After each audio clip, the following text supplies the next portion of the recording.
En 2018, nous entrions sur le continent africain par le Maroc avec l'espoir de rejoindre l'Afrique du Sud.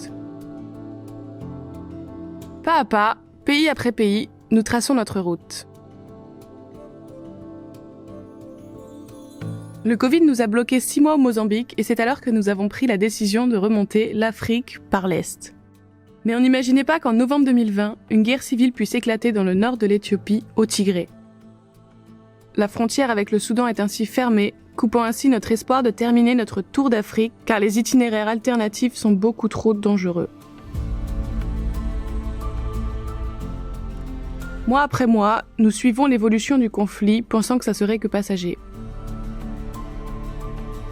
Et finalement, notre patience a payé, car après 1 an et demi d'attente, la frontière réouvre. À cette annonce, on appelle nos contacts qui sont sur place, qui nous confirment que la situation est calme autour de la frontière et qu'on peut prendre la route. Mais ils nous précisent bien que jusqu'au bout, la situation peut changer. Alors on se prépare à faire demi-tour. Mais arrivé à la capitale de l'Éthiopie, à Addis Abeba, la frontière est toujours ouverte, alors on prend la route vers le Soudan.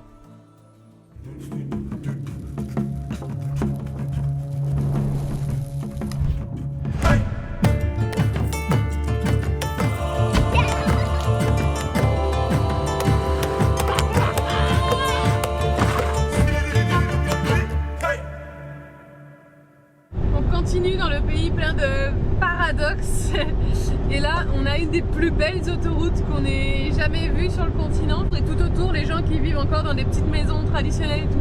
On va à Addis parce que c'est notre dernière étape en Éthiopie. C'est là-bas qu'il faut qu'on demande notre visa pour le Soudan et après une fois qu'on a le visa il faut qu'on trace directement parce que on a le test PCR en fait on le fait aussi apparemment à Addis Abeba et donc il faut qu'on aille le plus rapidement possible vers la frontière. Et on a de la chance parce qu'on a rencontré des personnes qui habitent à Addis et qui nous ont invités chez eux. On est accueillis chez Pablo, voilà.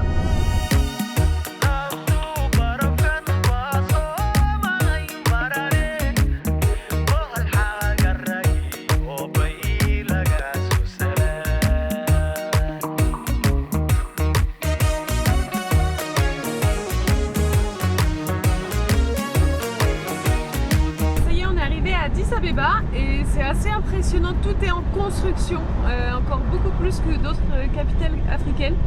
Les flics là. C'est bon, ils s'en foutent. Et ouais, il y a des grandes avenues quand même, mais après tous les bâtiments là, c'est des immeubles qui se construisent de partout. On nous avait dit que ça se construisait et que ça changeait d'année en année. Et là on peut le voir. Entre 2 passages à l'ambassade, on se laisse conduire en soirée par nos amis, l'occasion de découvrir un tout autre visage du pays.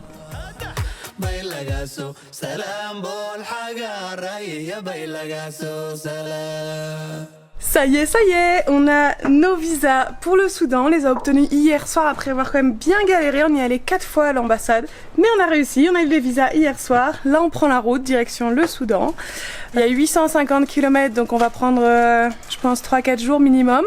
On va voir comment est l'état de la route parce qu'apparemment c'est dans les montagnes. La situation est stable là-bas donc on en profite tant que la frontière reste ouverte et que tout est ok.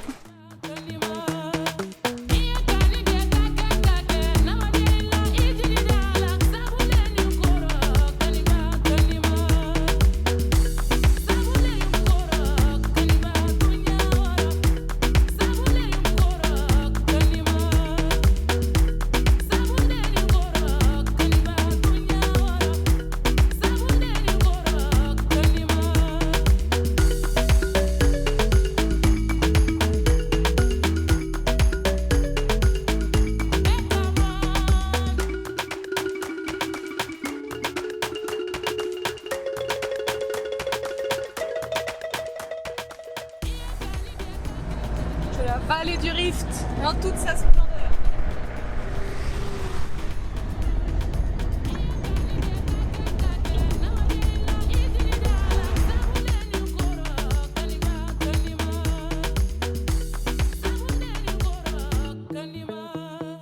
Oh, la route s'est effondrée. Regarde-moi ça, tout ça qui est tombé. C'est juste à couper le souffle. Nous qui pensions que le voyage était terminé, qu'on allait juste aller à la frontière. Au fin fond de la vallée là, c'est le Nil qui passe là.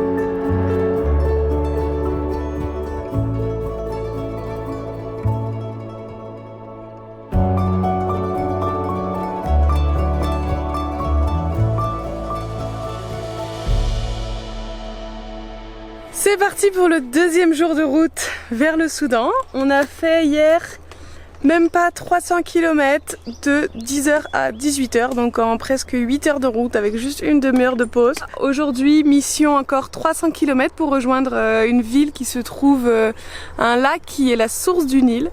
Et puis après, on aura déjà fait une bonne moitié pour aller au Soudan. On est trop contents. Je pense que ça c'était notre dernier bivouac sauvage en Éthiopie parce qu'après on va arriver dans des zones un petit peu plus proches des conflits, donc on va pas prendre de risques. On va dormir dans des campings, hôtels, enfin voilà, se garer dans des endroits sécurisés.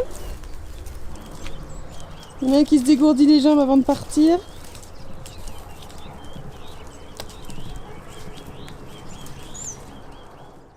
Il y a un château en haut d'une montagne. Vu qu'il y a zéro touriste ici, je pense qu'il n'y a pas de guide, il n'y a personne. Mais il y a un berger qui est venu et qui nous a ouvert cette porte. Donc je pense qu'on va pouvoir aller voir le château qui est là-bas. Tu peux rentrer dedans?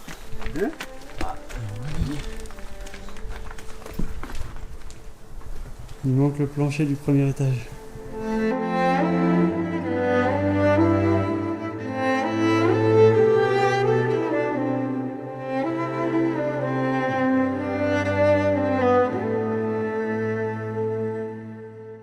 Hé hé, je suis grimpé sur le château. Ah, la vue incroyable. Faut pas que le plancher s'effondre. Waouh.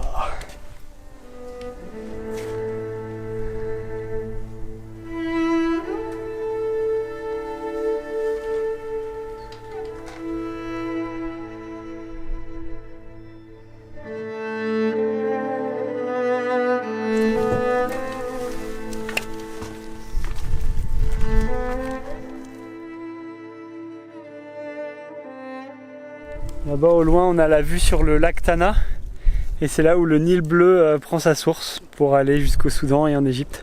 Il y a une partie du Nil qui prend sa source au lac Victoria en Ouganda. On avait filmé aussi. Puis là c'est la deuxième partie, ça se rejoint à Khartoum au Soudan.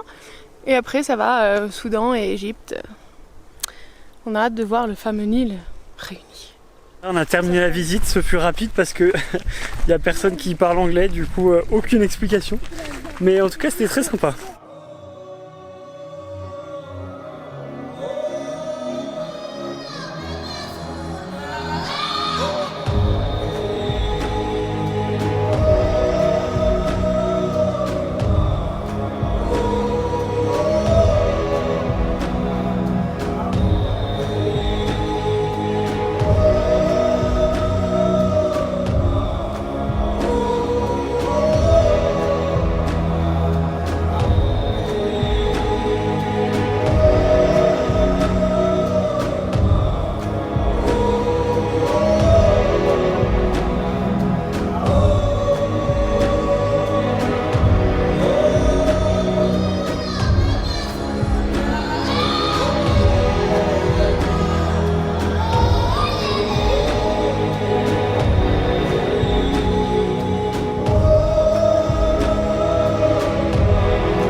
C'est le grand jour, dernier jour en Éthiopie.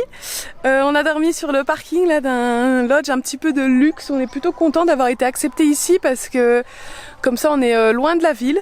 Parce que cette semaine dans la ville là, du nord, en fait il y a eu une guerre religieuse qui a débuté. En fait ça a commencé avec un premier massacre envers des mosquées et des musulmans. Il y a eu des morts et tout ça et des mosquées brûlées. Ensuite dans d'autres parties du pays du coup il y a eu des églises orthodoxes qui ont été brûlées. Et donc risque d'y avoir une petite escalade un petit peu de la violence, on sait pas trop où, là c'est un peu dans tout le pays. C'est assez étonnant parce qu'il faut savoir qu'ici il y a à peu près la moitié de la population qui est musulmane et l'autre moitié qui est chrétienne orthodoxe. Ils sont très pratiquants, je pense qu'il y a même un peu plus orthodoxes. Et donc ils sont très pratiquants dans les deux religions. Les deux églises d'ailleurs font pas mal de... ont des haut-parleurs et tout ça. Là on entend l'église orthodoxe au loin. C'est très fort, l'église est en haut de la montagne, c'est assez loin. Mais ils ont commencé à 23h30 à chanter pendant des heures, ça nous a réveillés. D'habitude ils reprennent tous les matins à 4h, mais là je sais pas pourquoi ils ont commencé à 23h30 et quasiment toute la nuit. Bref, et du coup c'est assez étonnant parce que dimanche dernier c'était Pâques et là lundi c'est l'Aïd, donc ça devrait être une semaine hyper festive pour les deux religions.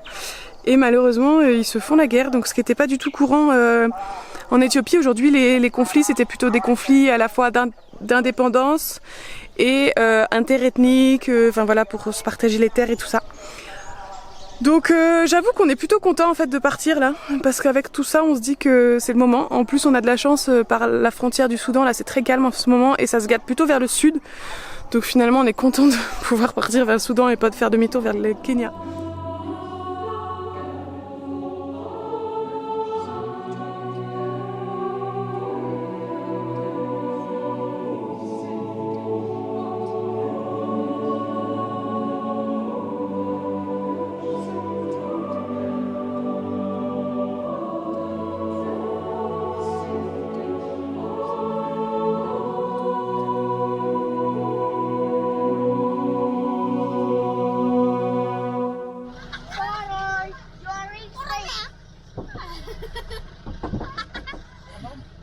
Eh, regarde, tu veux des samoussas?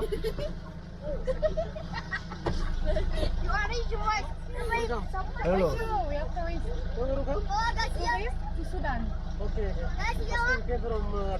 Yes, Addis. French. French. Yes.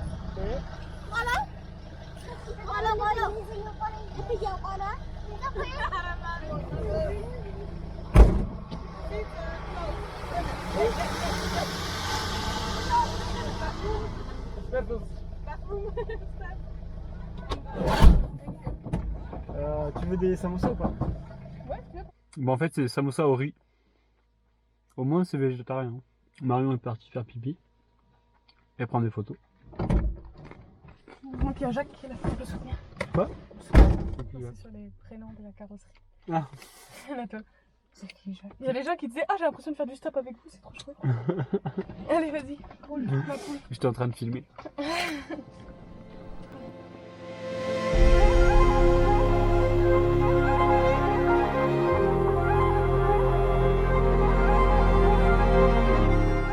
Ils sont en train de checker la voiture de devant. Tous les sacs. Ah, il a pas ouvert le frigo. Moi j'aurais fait un frigo direct. C'est Facile. Là, je crois que c'est bon. Ah, ça. What's his name?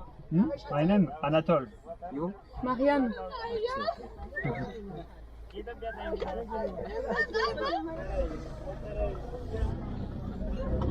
On est à une centaine de kilomètres de la frontière et c'est assez perturbant, intéressant. La zone elle est encore très très militarisée.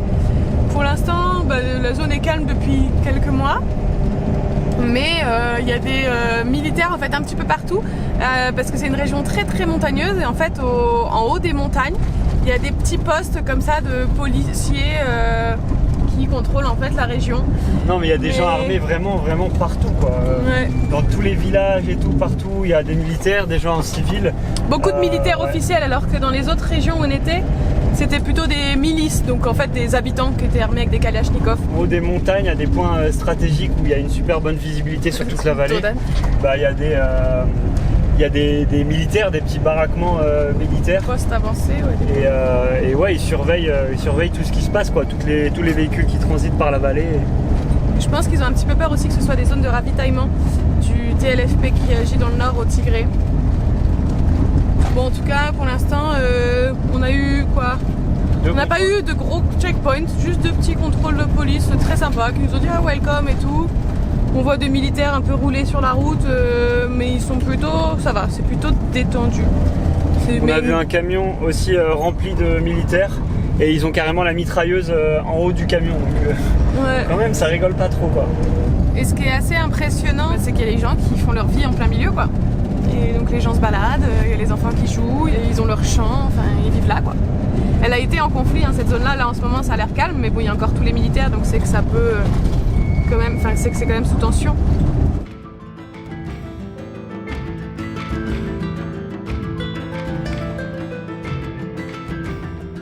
Hello. Hello. How are you? We are tourists. We are going to Sudan. Sudan. Yes. Khartoum. Passport. Passport.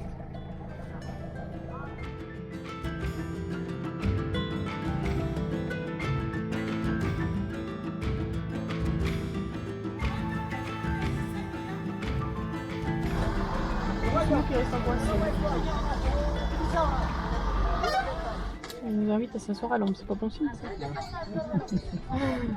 Ils n'ont pas l'air de rencontrer beaucoup de touristes à ce dernier checkpoint aux portes de la frontière. Et après une demi-heure d'attente, ils nous emmènent voir leurs supérieurs qui nous font passer un entretien avant de nous laisser quitter le pays.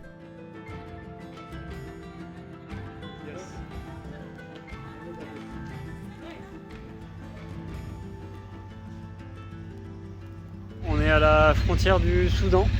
On a donné notre carnet de passage. On attend qu'ils nous rendent notre carnet de passage. C'est le bureau des douanes, c'est Ouais. un petit peu... On est au bureau des douanes, c'est un petit peu à l'arrache, hein, mais voilà. En plus, c'est le dernier jour du ramadan, alors ils sont KO, je pense. On vient de passer le côté Éthiopie. On a eu le droit à une bonne fouille de la voiture et là on va voir si au Soudan ils nous fouillent. Bonjour, Ça va? ça va? Ça va bien? Bon, on est dans le bureau des douanes et on est en train de négocier avec le chef de la douane pour changer des dollars avec la monnaie locale parce qu'ici au Soudan il n'y a pas de distributeur donc on ne peut pas avoir d'argent, on est obligé de changer à partir de dollars. C'est la fin du ramadan, c'est les vacances, demain c'est l'Aïd et du coup il n'y a personne dans les bureaux. Donc il est tout seul, il nous a rempli tous les papiers, tamponné les passeports et tout. Donc voilà, c'est cool. Tous nos papiers sont validés, on peut passer la frontière et puis on a un peu d'argent, on vient de lui donner 100 $, on attend qu'il nous ramène l'argent et on va commencer à pouvoir prendre la route. Ah ça y est, ça arrive avec l'argent. Alors il y a combien là Marion? I feel rich with that. Là il y a juste 100 $ en fait. Tous les bureaux des douanes sont vides. Marion a le sac à main rempli d'argent. On fait un petit selfie avec l'officier des douanes. C'est le chef des douanes du Soudan. Nous sommes au Soudan. On a passé la frontière. On l'a fait, on l'a fait, on l'a fait, on l'a fait. Ah, ça fait chaud au cœur quoi. Parce que là il reste plus que l'Égypte. Et normalement il n'y a pas de souci avec l'Égypte. Et on a fait le tour de l'Afrique. Enfin le tour, un tour, enfin une sorte de tour de l'Afrique. La route est très mauvaise, on nous avait prévenu. Oh, attention, hop là. Ouais, bah nickel, le passage de frontière, la route pareil comme on vous expliquait, c'est pas mal militarisé mais tout s'est bien passé. Et j'avoue qu'on est content là de quitter l'Éthiopie, c'était dense l'Éthiopie quand même, c'était intense, les gens qui nous sollicitent tout le temps et tout, et rien que là on a vu, tu passes de l'autre côté, les douaniers et tout étaient adorables, on a réussi à changer de l'argent, ils n'ont pas essayé de nous arnaquer alors que côté éthiopien ils essayaient de nous arnaquer, on n'arrivait pas à négocier. On est content. Le Soudan ça a l'air tellement bien. Ça a l'air Bon, on chouette. s'est quand même refait fouiller toute la voiture entière du côté éthiopien. Ouais. Heureusement ils n'ont pas trouvé le drone. Mais ils ont tout checké, ils ont ouvert la tente de toit, ils ont ouvert la malle sur le toit, enfin tous les placards et tout. Donc Ça va être cool encore. voilà. Mais au Soudan ils ont rien checké et là on a combien 170 km avec une route défoncée avec plein de trous partout. Il est 17h, je sais pas trop où on va dormir ce soir mais oh la vache. On va péter des rotules. Donc voilà, on est heureux. Bref, on est au Soudan. On a même uploadé la première vidéo de l'Éthiopie parce qu'on attendait de quitter le pays pour sortir les vidéos sur l'Éthiopie. Parce qu'il y a beaucoup de problèmes de sécurité, ils aiment pas les journalistes, les espions, tout ça. Donc on voulait pas qu'ils interprètent ça mal.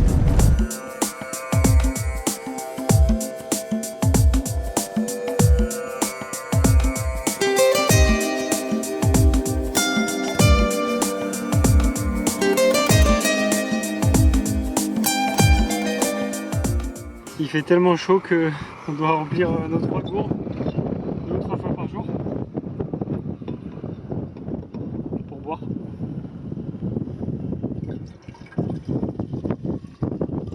Bon, la route est horrible, elle est complètement défoncée. Il n'y a plus de bitume pratiquement, mais par contre on se demandait, ça ressemblait à du coton, mais on se disait dans le désert quand même. Et en fait si, c'est du coton. On les a vus récolter tout le coton et donc c'est à perte de vue. La terre elle est sèche, je pensais pas que ça poussait dans le désert comme ça, c'est la première fois qu'on voit ça. Personne, il n'y a presque pas de village. Donc j'imagine que si peu de personnes qui vivent dans le coin, bah ils récoltent le coton quoi. on a pris une petite piste pour s'écarter de la route principale et on va essayer de se trouver un petit bivouac. On est en plein milieu des champs de coton. C'est magnifique, il y a des montagnes au loin et on essaye de s'écarter le plus possible de la route parce que là on est visible à des kilomètres. On a tellement chaud qu'on a trop hâte de se poser. Là il est 18h et il fait encore mais c'est méga chaud. Il fait 40 degrés. Je sais pas comment on va survivre pour passer l'été dans ce désert. Aïe, aïe, aïe.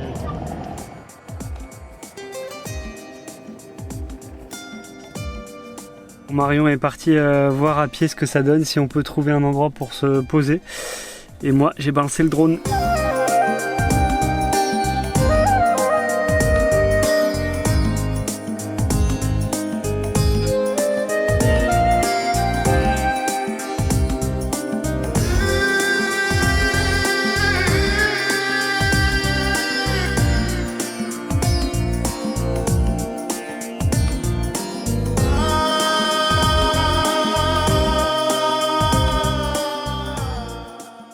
T'as trouvé un endroit pour se poser?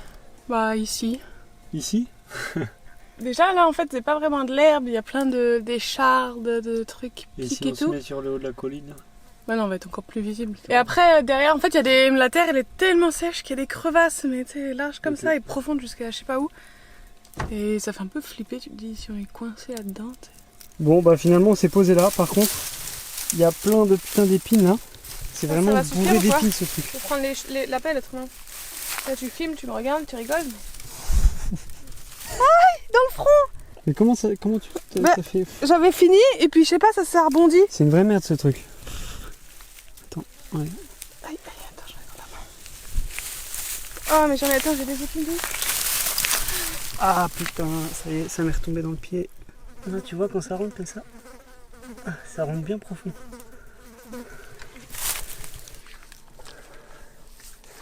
Oh quel kiff cette petite douche après une journée tellement dure. On a eu tellement chaud et je sens qu'on va vraiment apprécier le Soudan parce que bah, des endroits comme ça où tu peux prendre ta douche à poil au milieu de rien, bah, ça n'existe pas du tout en Éthiopie.